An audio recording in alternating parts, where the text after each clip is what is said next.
Eksekutif dan legislatif tidak lagi berseteru, sebab keduanya sudah mencapai kata satu, mengetok palu kitab Undang-Undang Hukum Pidana baru. Bagi mereka, ini suatu prestasi anak bangsa, sebuah capaian yang patut disoraki dengan bangga dalam rangka memajukan hukum berbangsa dan bernegara.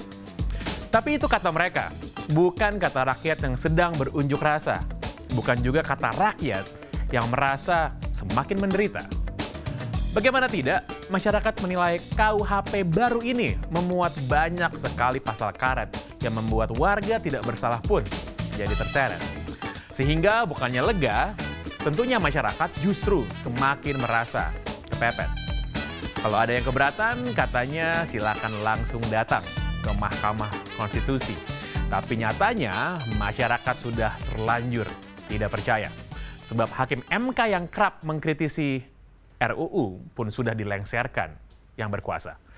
Apakah KUHP baru ini benar-benar memihak kepentingan rakyat atau justru hanya memihak segelintiran elit yang mendapat mandat rakyat? Lalu, bagaimana publik menilai KUHP baru ini? Sebuah prestasi atau perubahan pelemahan demokrasi? Nama saya Pangeran Syahaan. Selamat datang di Kasih Paham.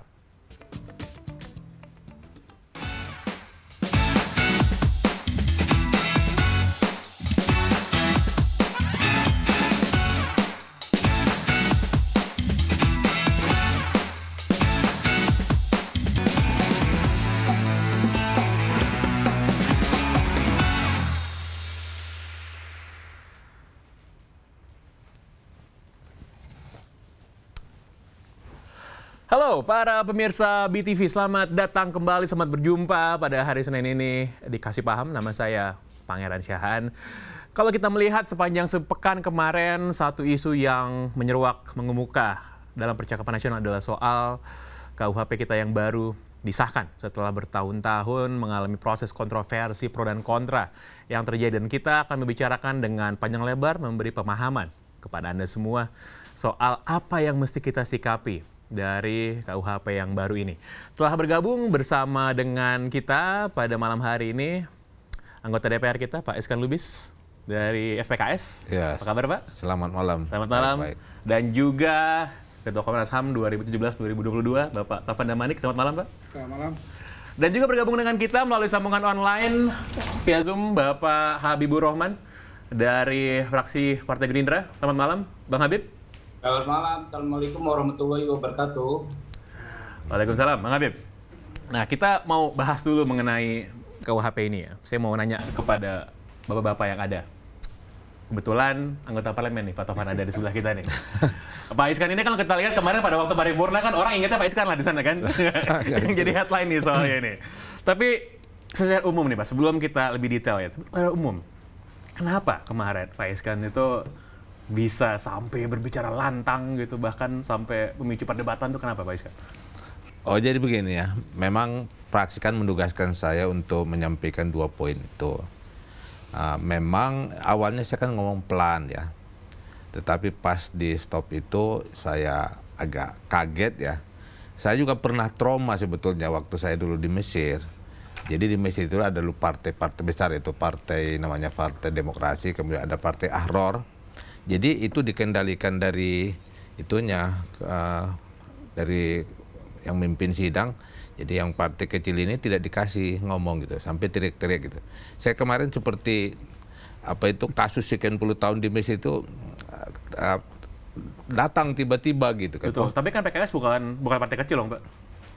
Iya bukan partai kecil, tapi maksud saya gimana ternyata di waktu itu di Mesir itu terjadi juga di satu pentas demokrasi ternyata ada juga tidak demokrasi gitu kan. Nah, itu sebetulnya kasus itu di Mesir ya. Jadi saya kemarin memang saya juga ingin menyampaikan sebetulnya memang agak filosofi sedikit ya, bagaimana kita bernegara gitu. Itu yang memang yang ingin saya sampaikan ya. Karena pada prinsipnya yang saya pahami nih ya, ketika suatu negara demokrasi, eksekutif itu kan sangat kuat. Ya. Dia difasilitasi oleh Intel, difasilitasi oleh Menko Info, segala macam dia sudah sangat gagah gitu. Jabatan itu kan membuat orang wah gitu. Jadi dalam sistem demokrasi itu yang saya pahami, jadi eksekutif itu harus dibatasin gitu. Jangan kita kasih dia karpet merah, dia sudah semua fasilitas di dia, kita kasih lagi di fasilitas baru untuk apa gitu kan. Makanya kalau kita lihat dalam sistem demokrasi umpamanya di Amerika, itu kantor parlemennya itu lebih tinggi dari gedung putih. Kenapa?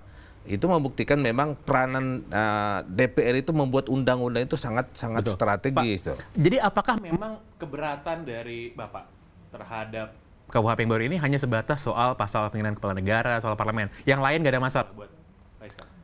Jadi yang paling krusial menurut sesuai dengan tentunya arah perjuangan PKS itu ya, yang paling krusial itu yang dua poin itu. Satu sudah tersampaikan, yang kedua belum tersampaikan gitu.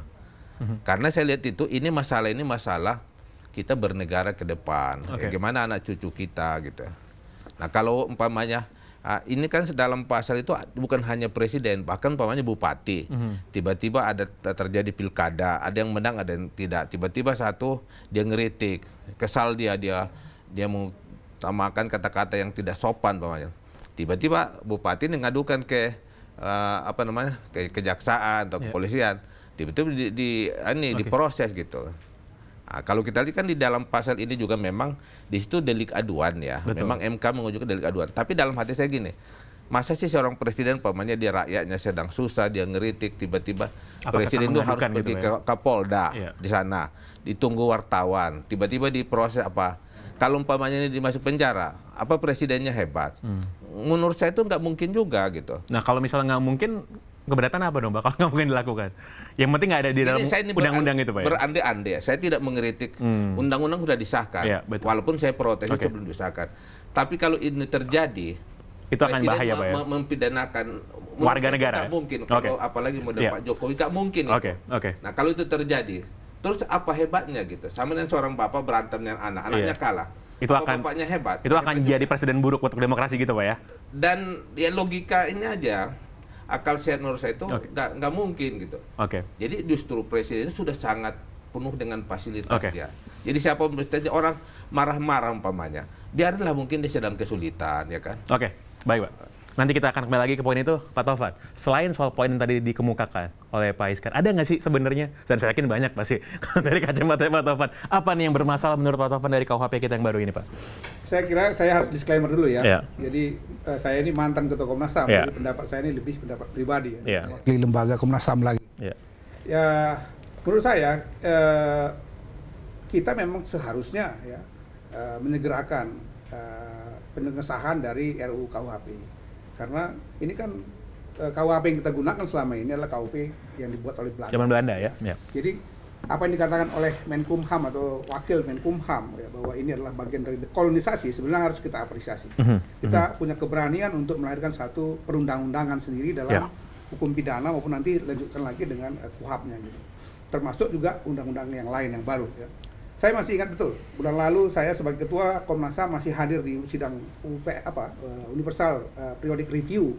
Pak Menkumham hadir di situ sebagai Wakil Pemerintah Indonesia untuk presentasi. Kita diapresiasi dalam beberapa hal perkembangan hak asasi manusia, termasuk Undang-Undang TPKS. Meskipun ada kritik-kritik juga, tapi juga ada kritik salah satunya misalnya selain soal Papua ya, juga soal bahwa ada kecenderungan kita di mata internasional ya, kecenderungan mengalami regresi demokrasi. Ya. Dan itu sejalan dengan apa yang juga menjadi kekhawatiran para aktivis. Kita harus jujur mengakui sejak tahun 2019 sampai sekarang itu ada peristiwa demonstrasi besar-besaran. Komnas waktu itu saya masih ketua mencatat misalnya ada beberapa orang yang meninggal bahkan demonstrannya, di Jakarta ada 2, di Kendari ada 3, dan ada ratusan orang yang luka-luka. Jadi sebenarnya dinamika atau ketegangan sosial kita, ketegangan politik kita pada waktu itu sangat tinggi. Alhamdulillah sebetulnya 1 tahun terakhir ada langkah-langkah yang menurut saya cukup progresif dengan mengundang masyarakat sipil untuk duduk bersama, diskusikan. Sehingga memang ada beberapa hal yang tadinya kontroversi sudah tidak lagi. Tapi masih ada beberapa pasal yang sekarang masih ada beberapa pasal, Pak. Nanti kita akan bahas lebih dalam dulu. Mohon maaf, kita akan segera kembali setelah yang satu ini. Tetap bersama kami di Kasih Paham.